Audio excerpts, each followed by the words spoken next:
এই মুরতাদ কারা, এইটা নিয়ে আমরা অনেক ঝামেলার মধ্যে পড়ে যাই। মুরতাদ নিয়ে, মুরতাদ এমন একটা জিনিস যারা ইসলাম গ্রহণ করেছে কিন্তু ইসলামকে নিয়ে ঠাট্টা মস্কারি করে, নামে মুসলমান কিন্তু টুপি মাথা দেওয়া সুন্নত, মাথায় দেন নেই কোনো সমস্যা নাই, কিন্তু আপনি টুপি নিয়ে মস্কারি করলেন, আপনি মুরতাদ হয়ে গেলেন। নামাজ আল্লাহ তাআলার হুকুম, কিন্তু আপনি নামাজ পড়েন নাই, কোনো সমস্যা নাই, তওবা করলে মাফ হয়ে যাবে, পড়তে পারতেছেন না, চেষ্টা করতেছেন, কিন্তু নামাজ নিয়ে আপনি মস্কারি করতেছেন। নামাজ পড়লে কি হয়, নামাজ না পড়লে কি, মানে বেটাগিরি দেখাইতেছে। এদের কি বলে, মুরতাদ বলা হয়। অথবা সুদ খাওয়া, ঘুষ খাওয়া হালাল না হারাম, জোরে বলেন। এটা আপনি জানেন, তারপরও ফিরতে পারতেছেন না, চেষ্টা করতেছেন, তারপরও খাইয়ে ফেলছেন, আবার তওবা করেন। ইচ্ছা করলে আল্লাহ তাআলা মাফ করে দিতে পারে, কিন্তু আপনি এদিকে নিয়ে ঠাট্টা মস্কারি বলেন। আল্লাহ তাআলা হারাম জিনিস নিয়ে কি করলেন, ঠাট্টা করলেন, সুদ খালি কি হয়েছে, বেড়াগিরি দিয়েছে, আপনি সাথে সাথে ইসলাম থেকে খারেজ হয়ে গেলেন। দলিল সূরা আলে ইমরান 90 নম্বর আয়াত, 91 নম্বর আয়াত। আমার আল্লাহ রাব্বুল আলামিন বলেন, ইন্নাল্লাযীনা কাফারু বা'দা ঈমানিহিম সুম্মা ইজদাদু কুফরান লান তুকবালা তাওবাতুহুম ওয়া উলাইকা হুমুদ দাল্লুন। জোরে বলুন আল্লাহু আকবার। আল্লাহ রাব্বুল আলামিন বলেন, ইন্নাল্লাযীনা কাফারু বা'দা ঈমানিহিম, কথাগুলো বোঝার চেষ্টা করেন।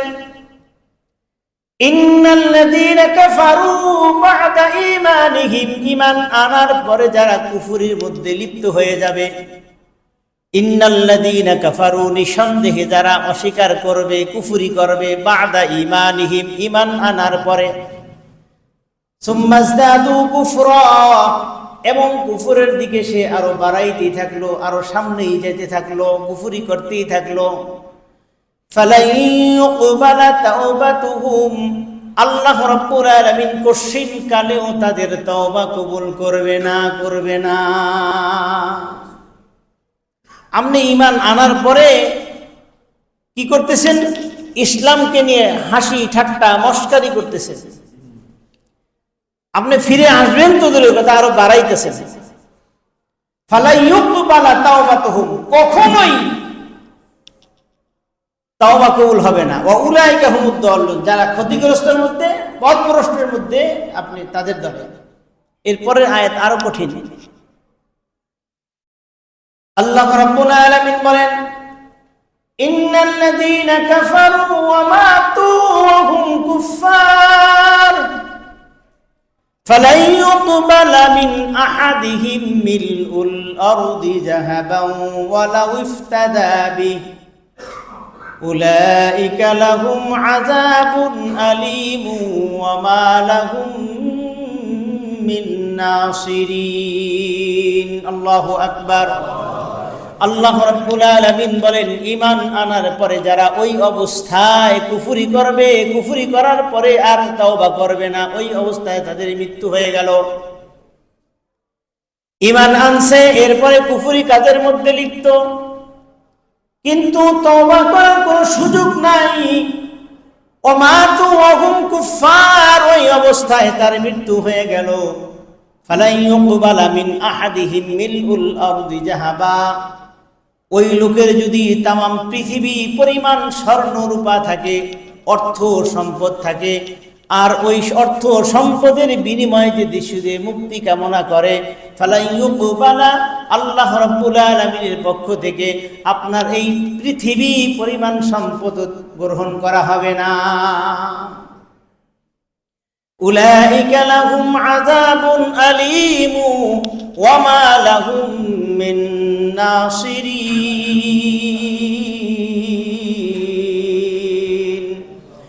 আল্লাহ রাব্বুল আলামিন তাকে কঠিন শাস্তির মধ্যে ফেলে দিবে, তার কঠিন কালেও কোনো সাহায্যকারী থাকবে না। ওয়ালা ইয়াসআলু হামিমুন হামিমা, বন্ধু বান্ধব আত্মীয় স্বজন যে যেখানে থাকবে তার কোনো কাজে আসবে। জেনা করা হালাল না হারাম? হারাম কাজে লিপ্ত, ফিরে আসার চেষ্টা করতেছেন কিন্তু পারতেছেন না, ফিরে আসার জন্য বারবার চেষ্টা করতেছেন। এই যে চেষ্টা করতেছেন এবং তওবা করতেছেন বারবার, আল্লাহ পাক ইচ্ছা করলে আপনাকে মাফ করে দিতে পারেন। কিন্তু যদি এরকম হয় জেনার মধ্যে আপনি লিপ্ত হয়ে গেছেন, আর বুক টান কইরা যদি বলেন সমস্যাটা কি, সমস্যা কি? আল্লাহ রাব্বুল আলামিন বলতেছেন সূরা আ'রাফ 40 নম্বর আয়াতটি খুলে দেখেন। আল্লাহ রাব্বুল আলামিন বলেন ইন্নাল্লাযীনা কাফারু ওয়া কাযযাবু বিআয়াতিনা ওয়াস্তাকবারু আনহা লা তুফাত্তাহু লাহুম আবওয়াবুস সামাই ওয়া লা ইয়াদখুলুনাল জান্নাহ হাত্তা ইয়ালিজাল জামালু ফি সাম্মিল খিয়াত ওয়া কাযালিকা নাজজিল মুজরিমিন।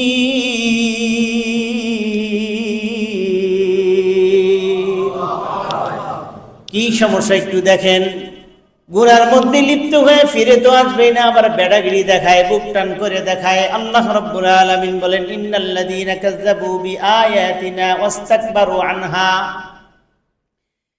নিঃসন্দেহে যারা কুফরের মধ্যে ঢুকে গেল, অস্বীকার করবে আল্লাহ রাব্বুল আলামিনের আইনকে কথায় এবং কাজে, কথায় এবং, ভালো করে বুঝেন, কথায় এবং কাজে আল্লাহ তাআলার আয়াতকে অস্বীকার করে। এরকম কিছু লোক আছে কি নাই? কেমনে বের করবেন? কথা এবং কাজে আল্লাহ তাআলার আয়াতকে অস্বীকার করে। দেখেন এখানেই বের হয়ে যাবে। সুদ খাওয়া হালাল না হারাম? জোরে বলেন। ঘুষ খাওয়া হালাল না হারাম? জুলুম অত্যাচার করা হালাল না হারাম? জেনা ব্যভিচার করা হালাল না হারাম? এই হালাল হারাম না বুঝে এই কাজের মধ্যে লিপ্ত হয়ে গেছে, কিন্তু তারা বলে আমরা আল্লাহর কোরআনকে বিশ্বাস করি, আল্লাহর আয়াতকে বিশ্বাস করি, কিন্তু কাজে গিয়া বিশ্বাস করে না, বরং আরো আল্লাহ তাআলার সাথে যুদ্ধ ঘোষণা করে। আছে না এরকম? জানে যে এটা গুনাহ, এরপরে ফিরে তো ফিরেই না, কেউ বললে আবার হের উপরে খেপা যায়। এরকম আছে না? কিন্তু আপনি জিজ্ঞেস করেন, এর কাছে বলেন এই আল্লাহর কোরআনকে বিশ্বাস করো, বিশ্বাস করি না মানে চুমা খায় 10টা প্রতিদিন সকালবেলা, অফিসে যাওয়ার আগে চুমা খাইয়ে যায়, অফিসে গিয়ে ঘুষ খায়, আইসা আবার সন্ধ্যার সময় চুমা খায়। এরকম আসেনি? কথা বলেন না, আসেনি? তাহলে আল্লাহ তাআলার কোরআনকে সে অস্বীকার করে না মুখে, কিন্তু কাজে গিয়া আবু জাহেলকে আল্লাহ তাআলা কে বিশ্বাস করতো। আবু জাহেল করতো কিনা? কিন্তু কাজে আবু জাহেল যদি জাহান্নামী হয়, আপনি কোন জায়গা থেকে আইছেন আপনি জান্নাতি হবেন? আল্লাহ তাআলাকে সে বিশ্বাস করত, কিন্তু কাজে গিয়া মানত না, সে কি জাহান্নামী। আবু জাহেল কি জান্নাতি না জাহান্নামী? প্রকাশ্যে জাহান্নামী। আর আবু জাহেল যদি আল্লাহকে বিশ্বাস করে আর কাজে পরিণত না করে জাহান্নামী হয়, আপনি আমি কোন জায়গা থেকে আইছি জান্নাতের আশা করেন? আল্লাহ রাব্বুল আলামিন বলেন আমার আয়াতকে, আমার নিদর্শনকে যারা কথায় এবং কাজে অস্বীকার করবে, বিআয়াতিনা, আল্লাহ রাব্বুল আলামিনের আয়াতকে যারা কাজে এবং কথায় অবিশ্বাস করবে, কাযযাবু বিআয়াতিনা ওয়াস্তাকবারু আনহা, ফিরে তো আসবেই না, আবার বেড়াগিরি দেখাইবে, মানুষের সামনে গর্ব অহংকার করবে। গুনাহ কইরাও কিছু মানুষ আছে অহংকার করে, আছে কি নাই? গুনাহ করে কিন্তু আবার অহংকার করে। আরে বাবারে বাবা, এগুলো মানুষের কাছে আবার বন্ধু বান্ধবের কাছে বলে, জানোস আমি কি করছি? এই গুনার কথাগুলা বইলা বেড়ায়, আছে কিনা? এই ধরনের লোক সাক্ষী রাখে। আমার ভাইরা, আল্লাহ রাব্বুল আলামিন তাদেরকে সতর্ক করে দিয়ে বলতেছেন লা তুফাত্তাহু লাহুম আবওয়াবুস সামা, তাদের জন্য কখনো পশ্চিমকালেও আসমানের দরজা খোলা হবে না। আপনি বলতে পারেন, হুজুর আমার জন্য যদি আসমানের দরজা না খোলা হয় সমস্যাটা কি? আমি তো জমিনে। আমি আপনাদের কাছে জানতে চাই, জান্নাত আসমানের উপরে না নিচে? কোথায়? কত উপরে? সপ্তম আসমানের উপরে সিদরাতুল মুনতাহার কাছে প্রথম জান্নাত, জান্নাতুল মাওয়া। তাহলে জান্নাতে যদি যাইতে হয় আসমানের দরজা খোলা দরকার আছে কি নাই? জোরে বলেন না কেন? এই কথা কি বুঝেন? কথা বুঝেন? আমি কিন্তু ক্লাসের মধ্যে ক্লাসের ছাত্রদের যেমন পড়াই ঠিক এমনি কথাগুলো বলতেছি বোঝার জন্য। তাহলে আপনাকে যদি জান্নাতে যেতেই হয় আসমানের দরজা খুলতে হবে, ঠিক কি না? আল্লাহ তাআলা বলতেছেন, লা তুফাত্তাহু লাহুম আবওয়াবুস সামাই, আপনার জন্য কখনোই আসমানের দরজা খোলা হবে না। ওয়ালা ইয়াদখুলুনাল জান্নাহ, আর কখনো জান্নাতের দরজাও খোলা হবে না। আল্লাহ তাআলা এখন আপনাদের সাথে একটু মস্কারি করতেছেন। যারা এই যে মস্কারি করে আল্লাহর সাথে বেয়াদবিগুলা করলো, বেড়াগিরি দেখাইলো, তাদেরকে আল্লাহ তাআলা বলতেছেন, হাত্তা ইয়ালিজাল জামালু ফি সাম্মিল খিয়াত ওয়া কাযালিকা নাজজিল মুজরিমিন। আল্লাহ রাব্বুল আলামিন বলেন, ততক্ষণ পর্যন্ত আসমানের দরজা খোলা হবে না, ততক্ষণ পর্যন্ত জান্নাতের দরজাও খোলা হবে না, যতক্ষণ পর্যন্ত একটা সুয়ের ছিদ্র দ্বারা উট প্রবেশ না করবে। আপনারা বলেন তো, সুয়ের ছিদ্র দ্বারা কোনোদিন উট ঢুকবে? কথা বলেন না কেন? ঢুকাইতে পারছেন কি? ঢুকবে কোনোদিন? আল্লাহ তাআলা একটু ব্যঙ্গ করে বলতেছেন, যতক্ষণ পর্যন্ত সুয়ের ছিদ্র দ্বারা উট না প্রবেশ করবে ততক্ষণ পর্যন্ত আসমানের দরজাও খুলবে না, জান্নাতের দরজাও খুলবে না। তাহলে যারা ঈমান আনার পরেও এই ঠাট্টা মস্কারি করে, আমাদের বিগত দিনে আপনারা দেখেছেন, এই কথা বললে আবার বলে হুজুর রাজনীতি বয়ান করে। এক কাযযাব ছিল আব্দুল লতিফ সিদ্দিকী। তিনি একদিন বলে, হুজুর আপনারা যে এই যে দোয়া করেন না, আল্লাহর কাছে বলেন আল্লাহ মাফ করো, এটা করো, এটা করো, আমি কিন্তু আপনাদের সাথে হাত তুলি না। কেন? আমার কোনো গুনাই না, আমি গুনাই করি না। দাঁড়িয়ে আসেনি? নাই। ওনার দাঁড়িয়ে আসেনি? আরে কয় আছে। লতিফ সিদ্দিকীর দাড়ি কবে ছিল? 24 ঘন্টা কবিরা গুনার মধ্যে থাইকা সে বলতেছে আমার গুনাহ নাই। আপনারা যে আমিন আমিন কর, হাত তোলেন, মাফ চান, আমি এগুলো চাই না, কারণ আমি জীবনে গুনাহ করি নাই। নাউজুবিল্লাহ বলেন। এই ধরনের নাস্তিক আছে কি না আমাদের? আর ঈমান আছে? ঈমান নাই। এরকম বহুত লোক আছে, টাকনু গেরার নিচে কাপড় পরা হারাম, পরে তো পরে আবার বেড়াগিরি দেয়, নাবিটা বের করে টাকনু গেরার নিচে কাপড় পরে হাঁটে, রাস্তা যায়, রাস্তা ঝাড়ু দিয়ে নিয়ে যায়। এই ধরনের অহংকারীও আছে। আবার বললে সমস্যাটা কি? 24 ঘন্টায় কবিরা গুনার মধ্যে থাইকে বলে যে গুনাহ করি না। গুনারে গুনাহ মনে না করে, যারা গুনাহকে গুনাহ মনে করে না, এরাই ওই দলের অন্তর্ভুক্ত। আল্লাহ রাব্বুল আলামিন বলেন, ফালা নুকিমু লাহুম ইয়াউমাল কিয়ামাতি ওয়াজনা। আল্লাহ রাব্বুল আলামিন এদের আমলনামা ওজন করার কোনো প্রয়োজন নাই, তারা বিনা হিসাবে কোথায়? জাহান্নামে।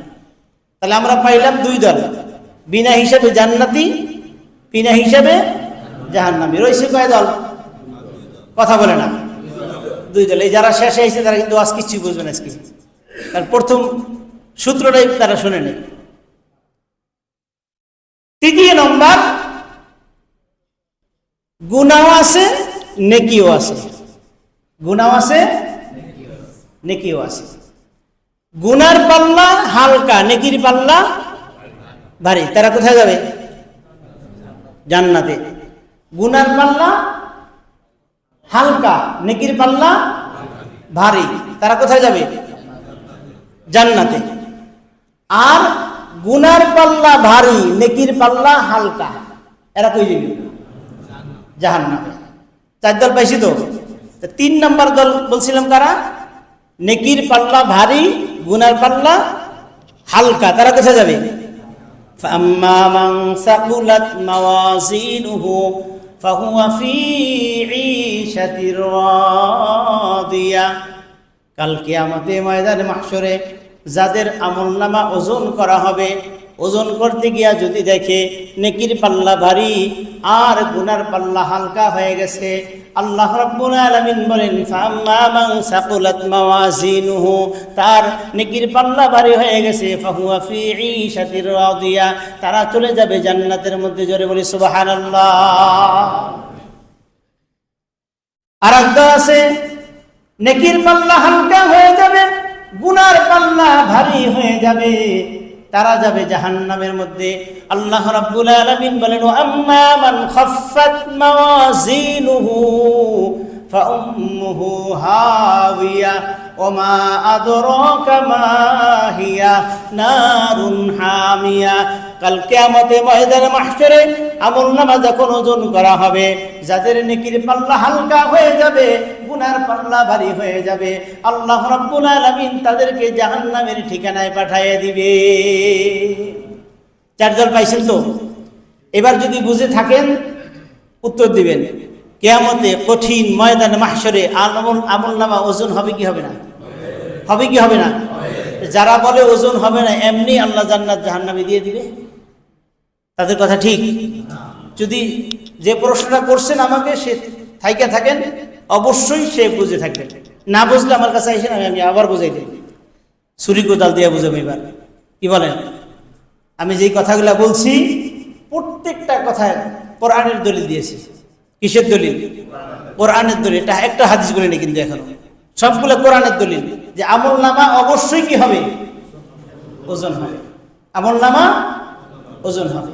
এবার আসেন, আমলনামা ওজন হয়ে গেল, জান্নাতীরা জান্নাতে চলে গেল, জাহান্নামীরা জাহান্নামে চলে গেল। আর 2 দল আছে ওজন হবে, তারা একদল জান্নাতে চলে গেল, আর একদল জাহান্নামী ঘোষণা হয়ে গেছে। এখন তারা যাইতেছে সামনে, কিন্তু আমলও আছে, নেকিও আছে, আর গুনাহও কি বেশি, যার কারণে জাহান্নামের ঠিকানায় তাদেরকে আল্লাহ রাব্বুল আলামিন পাঠিয়ে দিয়েছেন। এদেরকে আল্লাহ রাব্বুল আলামিন জাহান্নামে পাঠানোর পরে দেখেন আল্লাহ তাআলার কত দয়া। আল্লাহু আকবার বলেন, আল্লাহু আকবার। আল্লাহ তাআলার কত দয়া, একটু চিন্তা করেন। তারা জাহান্নামের দিকে যাইতেছে আর পিছের দিকে ফিরে ফিরে তাকাইতেছে। আল্লাহ রাব্বুল আলামিন বলেন, এ বান্দা পিছনের দিকে ফিরে ফিরে তাকাও কেন? তোমার তো ঠিকানা জাহান্নামে হয়ে গেছে, চলে যাও জাহান্নামে। বান্দারা বলবে, রব্বুল আলামিন দুনিয়ার মধ্যে গুনাহ করে ফেলেছি, নফসের খাহেশে পড়ে আমার সামান্য কিছু নেকি আছে, এই নেকি দ্বারা জান্নাতের আশা করতে পারি না। কিন্তু দুনিয়ার মধ্যে আলেম উলামাদের মুখে শুনেছি আপনার নাম হচ্ছে গফফার। ওই গফফার নামের উসিলায় আল্লাহ আমাদেরকে ক্ষমা করে দেন। আল্লাহ রাব্বুল আলামিন ওই জাহান্নামী বান্দাদের আমলনামা আরো 3টা পদ্ধতিতে ওজন করবে। জোরে বলি সুবহানাল্লাহ। কয়টা পদ্ধতি?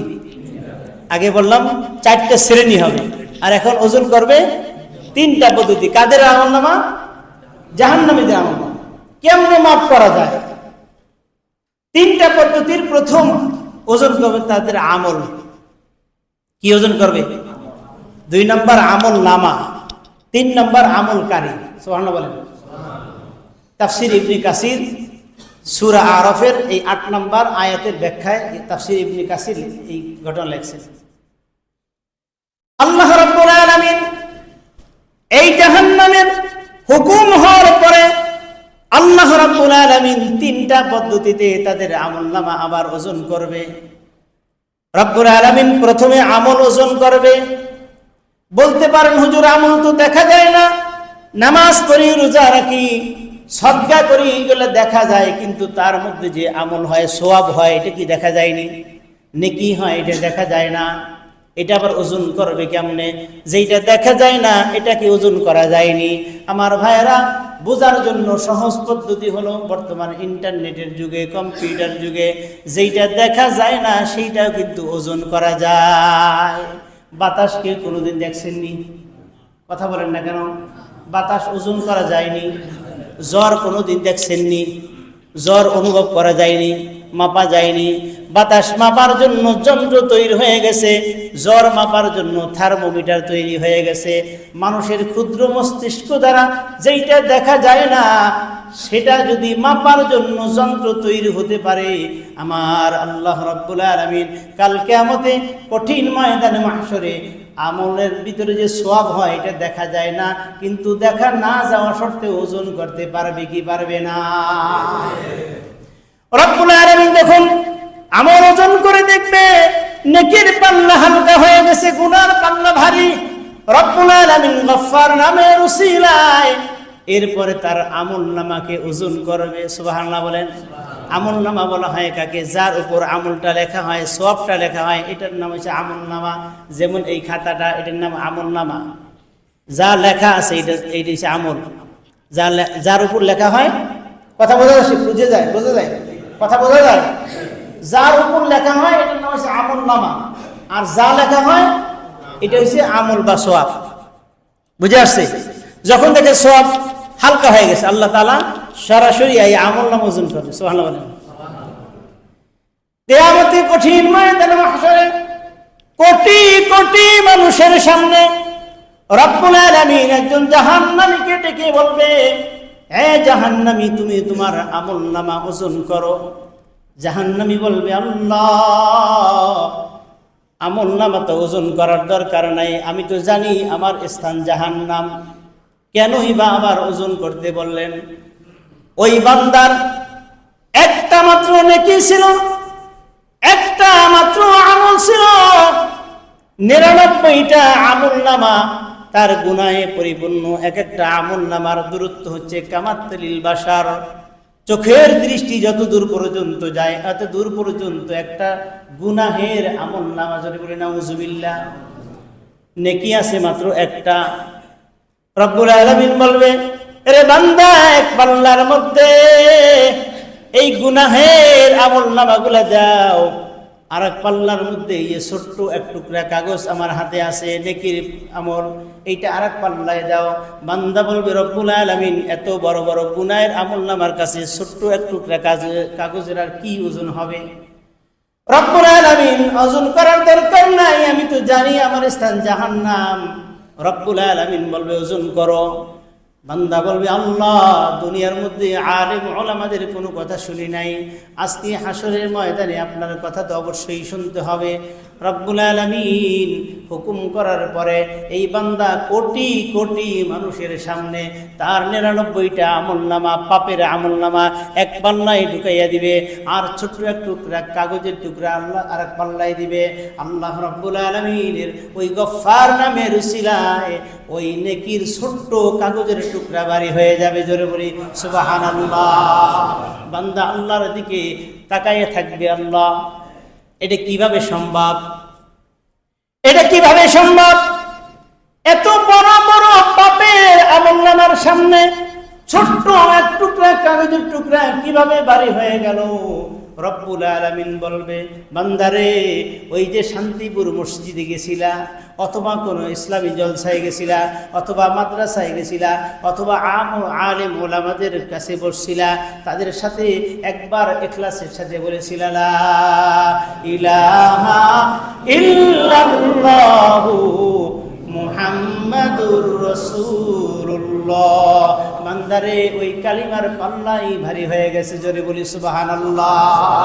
এই জন্য হাদিসের মধ্যে আসছে, যারা একবার জীবনে ইখলাসের সাথে যদি কালিমা পড়ে, লা ইলাহা ইল্লাল্লাহ ইকরাউল লিসান, যদি জিহ্বায় শুধু বলে, তাসদিক বিল জিনান, ওই কথাটা আবার বিশ্বাস করে, 3 নাম্বার আমাল বিল আরকান, ওই কালিমার হুকুম যদি দুনিয়ার মধ্যে প্রতিষ্ঠিত করে, রব্বুল আলামিন তাকেও বিনা হিসাবে জান্নাত দিয়ে দিবে। কারণ কালিমা মুখে পড়ছে, অন্তরে বিশ্বাস করছে। 3 নাম্বার যখন বাস্তবায়ন করতে যাবে, সে কখনো গুনাহ করবে না।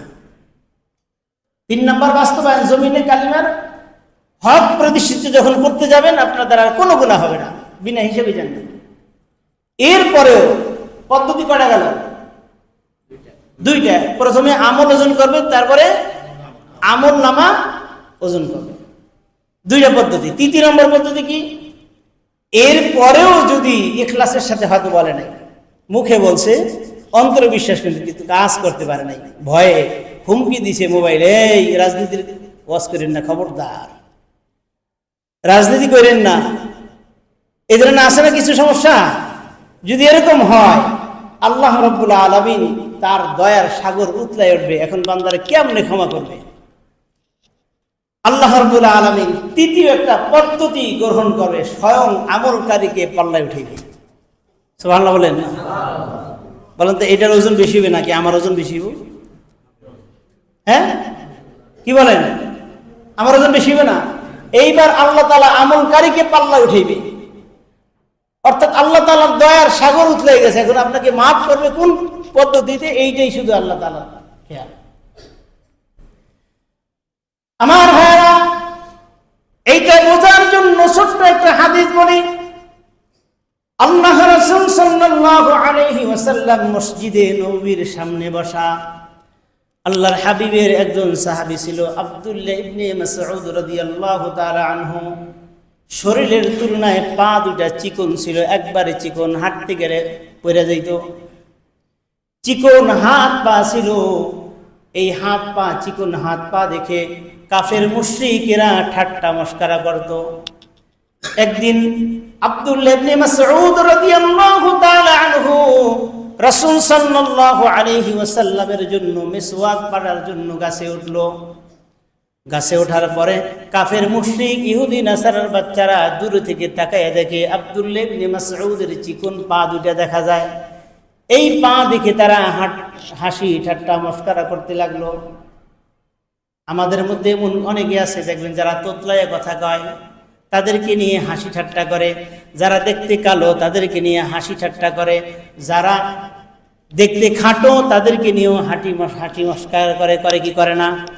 আল্লাহ তাআলা নিষেধ করে দিলেন সূরা হুজুরাতের 9 নম্বর আয়াত, ইয়া আইয়ুহাল্লাযীনা আমানু লা ইয়াসখার কওমুম মিন কওমিন আসা আন ইয়াকুনু খায়রাম মিনহুম ওয়ালা নিসাউম মিন নিসাইন আসা আন ইয়াকুননা খায়রাম মিনহুন্না। যারা ঈমানের দাবি করো, ঈমানদার দাবি করো, তারা কোনো পুরুষ যেন অপর পুরুষের সাথে তাদের বিকলাঙ্গ শরীর হোক অথবা মুখের জবান যদি অস্পষ্ট হয়, তাদের কোনো জিনিস নিয়ে তোমরা হাসি ঠাট্টা করো না। এমনইভাবে কোনো মহিলা যেন অন্য কোনো মহিলাকে হাসি ঠাট্টা না করে। এটা নির্দেশ কার? জোরে বলেন আল্লাহ। এরকম কিছু মানুষ আমাদের সমাজে আছে, ওই সমাজেও ছিল। ওই কাফের মুশরিকের দলেরা আব্দুল্লাহ ইবনে মাসউদের চিকন পা দিকে হাসি ঠাট্টা করতে শুরু করলো। আল্লাহর হাবিব সাল্লাল্লাহু আলাইহি ওয়াসাল্লাম মসজিদে নববীর বারান্দায় বসে বসে এই অবস্থা দেখতেছে। রাসূলের কাছে কষ্ট লাগতেছে। আর রাসূলের সাহাবী আব্দুল্লাহ ইবনে মাসউদকে নিয়ে তারা হাসি ঠাট্টা করতেছে। আল্লাহর হাবিব সাল্লাল্লাহু আলাইহি ওয়াসাল্লাম দাঁড়িয়ে গেলেন, দাঁড়িয়ে বলতেছেন, ইয়া কাফের দল শোনো, আল্লাহর কসম করে বলতেছি, লাজিদ রাব্বি আল্লাহু মাসউদিন আবখালু ফি মিজানিহি মিন জাবালি ওয়াহুদ। আল্লাহু আকবার বলেন, আরো জোরে বলেন আল্লাহু আকবার। আল্লাহর হাবিব সাল্লাল্লাহু আলাইহি ওয়াসাল্লাম বলেন, হে কাফের মুশরিকের দলেরা শোনো শোনো, আব্দুল্লাহ ইবনে মাসউদের চিকন পা দেখে তোমরা হাসি ঠাট্টা করতেছো। আমি কসম করে বলতেছি, আল্লাহ রাব্বুল আলামিন কাল কিয়ামতে ময়দানে মাহশরে আব্দুল্লাহ ইবনে মাসউদের চিকন পা দুটি উহুদ পাহাড়ের থেকেও ভারী হয়ে যাবে। জোরে বলি সুবহানাল্লাহ। তাহলে আমল নামার পদ্ধতি কয়টা পেলাম? কয়টা? 3টা। এটা কাদের জন্য? 4র্থ নম্বর দল, যারা জাহান্নামের ঠিকানা হয়ে গেছে। আমল আসলে কম, আমল আসলে কম। এরপরেও কিছু লোক জাহান্নামে যাবে কি যাবে না? হ্যাঁ, জাহান্নামে যাবে। তাদেরকেও আল্লাহ রাব্বুল আলামিন এক সময় ক্ষমা করে দেবে। সেই ঘটনা অনেক বড়, সেদিকে আর যাব না, সময় শেষ। আজকের যেই আলোচনার উদ্দেশ্য ছিল, কিছু লোক আছে আমাদের সমাজে যারা বলে কবর আযাব হবে না। নাউজুবিল্লাহ বলেন। কবর আজব আছে কি নাই? আর একদল বের হয়ে গেছে, হাসরের ময়দানে কোনো হিসাব নিকাশ হবে না, আল্লাহ তাআলা যাকে চাইবে জান্নাত দিয়ে দিবে, যাকে চাইবে জাহান্নাম দিয়ে দিবে। নাউজুবিল্লাহ বলেন। হাসরের ময়দানে হিসাব হবে কি হবে না?